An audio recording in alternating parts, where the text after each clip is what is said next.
Army chief field marshal Syed Asim Munir کا تربت بلوچستان کا دورہ۔ ISPR کے مطابق فیلڈ مارشل نے تربت میں جاری ترقیاتی منصوبوں کا جائزہ لیا۔ فیلڈ مارشل کو موجودہ سیکیورٹی صورتحال، فتنہ ہندوستان کے خلاف کامیاب آپریشنز اور ترقیاتی امور پر بریفنگ دی گئی۔ وزیر اعلیٰ بلوچستان، چیف سیکریٹری اور دیگر اعلیٰ حکام بھی موجود تھے۔ تربت آمد پر فیلڈ مارشل سید عاصم منیر کا کور کمانڈر بلوچستان نے استقبال کیا۔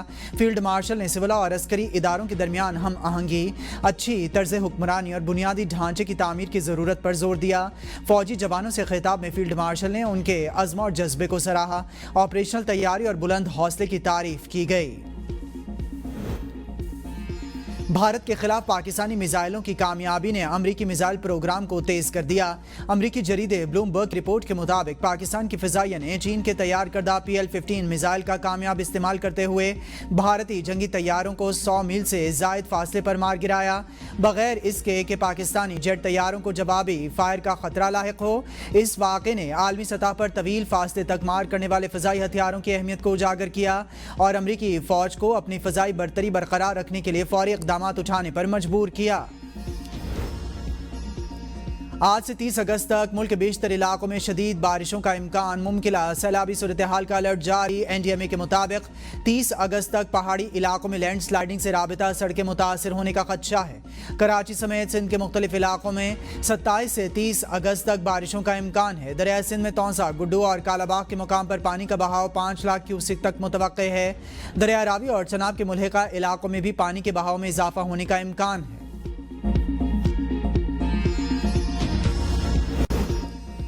گلگت بلتستان کے ضلع غزر میں گلیشیائی سیلاب 330 مکانات متاثر، کئی دیہات صفائے ہستی سے مٹ گئے۔ انتظامیہ کی رپورٹ کے مطابق مولا آباد میں تمام 60 مکانات مکمل طور پر تباہ ہو گئے۔ تالیداس میں 100 میں سے 50 مکانات، مادوری میں 50 میں سے 40 مکانات کو نقصان پہنچا۔ ہاکس اور تھنگلی میں 229 میں سے 100 مکانات متاثر ہوئے۔ سب سے زیادہ بڑے گاؤں راوشن میں 417 میں سے 50 مکانات تباہ ہوئے۔ گاؤٹ میں 30 گھروں کو نقصان پہنچا۔ کئی اسکول، مساجد اور ہوٹلز ڈوب گئے۔ زرعی زمین، فصلیں، مقامی قبرستان کو بھی نقصان پہنچا۔ گلگت شندور روڈ مکمل بند، صورتحال نازک۔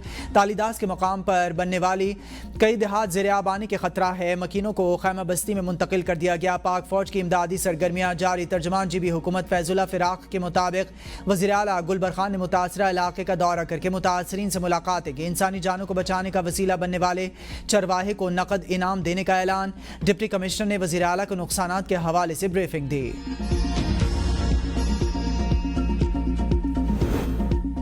سیلاب متاثرین کی مدد، قومی فریضہ ریسکیو اور امداد کے بعد ان کی بحالی کا کام شروع کیا جائے گا۔ وزیر اعظم شہباز شریف کا جائزہ اجلاس سے خطاب، کہا دریاؤں، ندی نالوں اور پانی کی قدرتی گزرگاہوں کے گرد تعمیرات کو روکنے کے لیے قومی سطح پر مہم چلائیں گے۔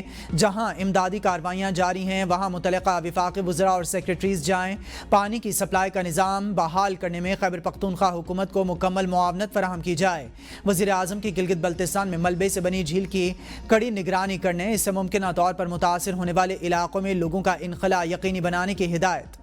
خیبر پختونخوا اور پنجاب کے سیلاب متاثرہ علاقوں میں وبائی امراض پھوٹ پڑے۔ ہیضہ، ڈینگی، ملیریا، جلدی امراض اور سانس کی بیماریاں شامل۔ صرف ہیضے کے 2506 کیسز رپورٹ، 116 خونی ہیضے کے مریض بھی شامل۔ لوور دیر میں 823، سوات میں 591، بنیر میں 319 اور باجوڑ میں 262 سامنے آئے۔ شانگلہ میں ملیریا کے 80 مریض اور مختلف اضلاع میں ڈینگی کے 15 کیسز رپورٹ۔ لاہور سمیت پنجاب بھر میں بھی مختلف وبائی امراض نے سر اٹھا لیا۔ ڈینگی، ڈائریا، ملیریا، جلدی امراض اور دیگر بیماریاں شامل۔ صرف ایک ماہ کے دوران 15,411 مریض مختلف بیماریوں میں مبتلا۔ ڈپٹی وزیر اعظم و وزیر خارجہ اسحاق ڈار کا دورہ بنگلہ دیش۔ اسحاق ڈار ڈھاکہ میں بنگلہ دیشی قیادت سے اہم ملاقاتیں کریں گے۔ 13 سال بعد کسی پاکستانی وزیر خارجہ کا بنگلہ دیش کا پہلا دورہ ہے۔ پاکستان بنگلہ دیش تعلقات میں یہ دورہ سنگ میل کی حیثیت رکھتا ہے۔ 11ویں NFC ایوارڈ کے لیے کمیشن تشکیل، وزیر خزانہ سربراہ مقرر۔ چاروں صوبوں کے وزراء خزانہ NFC کے ارکان میں شامل۔ NFC وفاق اور صوبوں میں ٹیکسوں کی تقسیم پر سفارشات دے گا۔ صوبوں کے لیے وفاقی گرانٹس پر بھی NFC سفارشات پیش کرے گا۔ حکومت کا NFC ایوارڈ میں وسائل کی تقسیم کا فارمولہ بدلنے پر غور۔ وفاق صوبوں کو ملنے والے 57% کوٹے میں کمی کی تجویز دے گا۔ اختلاف کی صورت میں آئینی ترمیم کے ذریعے محاصل کا موجودہ فارمولہ تبدیل کرنے پر غور کیا جائے گا۔ بے نظیر انکم سپورٹ کوچ پروگرام کی ذمہ داری اور سالانہ ترقیاتی پلان کو بھی صوبوں کے حوالے کرنے کی تیاریاں۔ نئے NFC ایوارڈ کے تحت صوبوں کو اپنی آمدنی بڑھانے کے لیے خود اقدامات کرنا ہوں گے۔